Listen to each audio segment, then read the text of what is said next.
നമസ്കാരം. കഴിഞ്ഞ കുറേ മണിക്കൂറുകളായിട്ട് അല്ലെങ്കിൽ കഴിഞ്ഞ കുറേ ദിവസങ്ങളായിട്ട് കേരളം ചർച്ച ചെയ്തുകൊണ്ടിരിക്കുന്ന വിഷയമാണ് കേരളത്തിലെ ലഹരി ഉപയോഗം, അതിൻ്റെ ക്രമാതീതമായ വർധന എന്നിവയൊക്കെ. ഇതുമായി ബന്ധപ്പെട്ട് ഒരുപാട് ക്യാമ്പയിനുകൾ നടക്കുന്നുണ്ട്. ഒരുപാട് പത്രമാധ്യമങ്ങളും അതുപോലെ തന്നെ രാഷ്ട്രീയ പാർട്ടികളുമൊക്കെ ഇതുമായി ബന്ധപ്പെട്ട ചർച്ചകളും സംവാദങ്ങളും എല്ലാം നടത്തിക്കൊണ്ടിരിക്കുന്നു.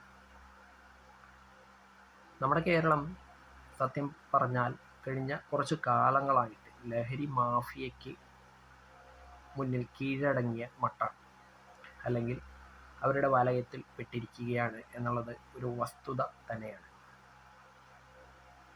എന്നാൽ ഇവിടെ ലഹരി ഉപയോഗം തടയുന്നതിന് മാത്രമാണ് പ്രധാനമായും ശ്രദ്ധ കൊടുക്കുന്നത് എന്നുള്ളൊരു വസ്തുതയാണ് ഞാൻ കണ്ടുവന്നിട്ടുള്ളത്.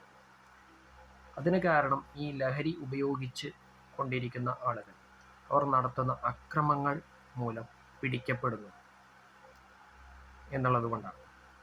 ഒരിക്കലും ലഹരിയെ പ്രോത്സാഹിപ്പിക്കാൻ വേണ്ടിയിട്ടല്ല ഈ ഒരു വീഡിയോ ചെയ്യുന്നത് എന്നുള്ളത് പറയാം. അതിൻ്റെ ചില വസ്തുതകൾ പറയുവാൻ വേണ്ടിയിട്ടാണ്. നമ്മുടെ നാട്ടിൽ എല്ലാ പ്രായ വിഭാഗങ്ങളിൽപ്പെട്ട ആളുകളും ഈ ലഹരിക്ക് അടിമപ്പെട്ടുകൊണ്ടേയിരിക്കുന്നുണ്ട് ദിനം പ്രതി. അതിൽ പ്രായഭേദമന്യേ, ജാതി മത ഭേദമന്യേ, ലിംഗഭേദമന്യേ ആളുകൾ പലരും ഈ പറഞ്ഞ ലഹരിക്ക്, പല വിധത്തിലുള്ള ലഹരികൾക്കും അടിമപ്പെട്ടിട്ടുണ്ട്.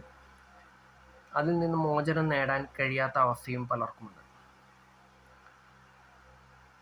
അതുമായി ബന്ധപ്പെട്ടിട്ടാണ് ഒരുപാട് കുറ്റകൃത്യങ്ങളും അക്രമങ്ങളും നമ്മുടെ നാട്ടിൽ ഇപ്പോൾ ദിനം പ്രതി റിപ്പോർട്ട് ചെയ്യുന്നതൊക്കെ. അതിലെ പ്രതികളെയൊക്കെ പിടിച്ച് ഒടുക്കം എത്തിച്ചേരുന്നത് ഇവർ ലഹരി ഉപയോഗിച്ചിട്ടുണ്ടായിരുന്നു, അല്ലെങ്കിൽ അതിൻ്റെ പിടിയിലായിരുന്ന സമയത്ത്, അല്ലെങ്കിൽ ലഹരിക്ക് അടിമപ്പെട്ട സമയത്താണ് ഈ കുറ്റകൃത്യം ചെയ്തത് എന്നുള്ള അവസ്ഥയിലേക്കാണ്. കഴിഞ്ഞ കുറച്ച് ദിവസങ്ങളായിട്ട് ഇതുമായി ബന്ധപ്പെട്ട ക്യാമ്പയിനുകൾ നടക്കുന്നു, അതുമല്ലെങ്കിൽ ചർച്ചകൾ നടക്കുന്നു എന്നുള്ള വസ്തുത നിലനിൽക്കെ തന്നെ ഒന്ന് രണ്ട് കാര്യങ്ങൾ ചോദിക്കാൻ ആഗ്രഹിക്കുകയാണ്. ഇങ്ങനെ ക്യാമ്പയിനുകൾ നടത്തിയത് കൊണ്ട് മാത്രം കാര്യമുണ്ടോ?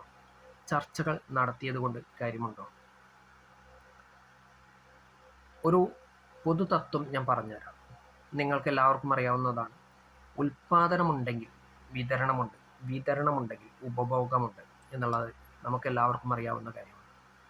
എന്നാൽ കേരളത്തിലെ ലഹരിയുടെ അവസ്ഥ വെച്ച് നോക്കുമ്പോൾ ഇതിലെ ഉപയോഗിക്കുന്ന അല്ലെങ്കിൽ ഉപഭോഗം നടത്തുന്ന ആളുകൾ മാത്രമാണ് പിടിക്കപ്പെടുന്നത് എന്നുള്ളതാണ് ഞാൻ മനസ്സിലാക്കിയ ഒരു കാര്യം. അതിന് കാരണം ഈ ഉപയോഗിക്കുന്നവർ ഇതിൻ്റെ ലഹരിക്ക് അടിമപ്പെട്ട്, ഈ ഉപയോഗിക്കുന്ന ലഹരിക്ക് അടിമപ്പെട്ടുകൊണ്ട് നടത്തുന്ന കുറ്റകൃത്യങ്ങൾ, അതാണ് അവരെ പിടിക്കപ്പെടുവാൻ അല്ലെങ്കിൽ അവരെ പിടികൂടുവാൻ ഉള്ള കാരണമായി ഞാൻ കാണുന്നത്. പൊതുസമൂഹം ഈ ലഹരിക്കെതിരെ പോരാടുന്നത് തുടരണം. പക്ഷേ അതേ അവസരത്തിൽ തന്നെ ഇതിൽ ഉപയോഗിക്കുന്ന ആളുകളെ മാത്രം പിടികൂടിയത് കൊണ്ടോ അല്ലെങ്കിൽ അവരെ അമർച്ച ചെയ്തുകൊണ്ടോ മാത്രം കാര്യമില്ല. ഇതിൻ്റെ വിതരണക്കാരെയും ഇതിൻ്റെ നിർമ്മാതാക്കളെയും മുച്ചൂടും നശിപ്പിച്ചു കഴിഞ്ഞാൽ മാത്രമേ ഇതിനൊരു യഥാർത്ഥത്തിൽ പരിഹാരം കാണുവാൻ നമ്മൾക്ക് സാധിക്കുകയുള്ളൂ എന്നതാണ് എൻ്റെ ഒരു കാഴ്ചപ്പാട്. അതിന് എല്ലാവരും മുന്നോട്ട് വരികയും അതിന് വേണ്ട രീതിയിലുള്ള പ്രവർത്തനങ്ങൾ ചെയ്യുകയും ചെയ്തു കഴിഞ്ഞാൽ മാത്രമേ നമ്മുടെ നാടിനെ പിടികൂടിയിരിക്കുന്ന എല്ലാവിധ ലഹരികളിൽ നിന്നും നമുക്ക് നമ്മുടെ നാടിനെ രക്ഷിക്കാൻ കഴിയുകയുള്ളൂ. നമ്മുടെ നാട്ടിൽ ലഹരി ഉപയോഗം വർദ്ധിക്കുന്നത് അതിൻ്റെ വിതരണമുള്ളത് കൊണ്ടും അതിൻ്റെ നിർമ്മാണമുള്ളത് കൊണ്ടുമാണ് എന്നുള്ളൊരു വസ്തുത നമ്മുടെ മുന്നിൽ ഉള്ളത് കൊണ്ട് തന്നെ ആദ്യം നമ്മൾ തടയേണ്ടത്, എൻ്റെ കാഴ്ചപ്പാടിൽ, ഇതിൻ്റെ നിർമ്മാണം, വിതരണം എന്നിവയൊക്കെയാണ്. അതുപോലെ തന്നെ ഇതിനെ പ്രോത്സാഹിപ്പിക്കുന്ന പല പ്രവർത്തികളുമുണ്ട്. ലഹരിയെ പ്രോത്സാഹിപ്പിക്കുന്ന പലതരത്തിലുള്ള പ്രവർത്തികളും നമ്മുടെ നാട്ടിൽ കണ്ടുവരുന്നു. അതിനെയും നമ്മൾ തടയാത്ത പക്ഷം നമുക്ക് ഈ ലഹരിക്കെതിരെ ഈ ക്യാമ്പയിനുകൾ കൊണ്ട് യാതൊരുവിധ പ്രയോജനവും ഉണ്ടാവാൻ സാധ്യതയില്ല എന്നുള്ളൊരു അഭിപ്രായം ഞാൻ ഈ അവസരത്തിൽ നിങ്ങളുമായി പങ്കുവയ്ക്കുന്നു.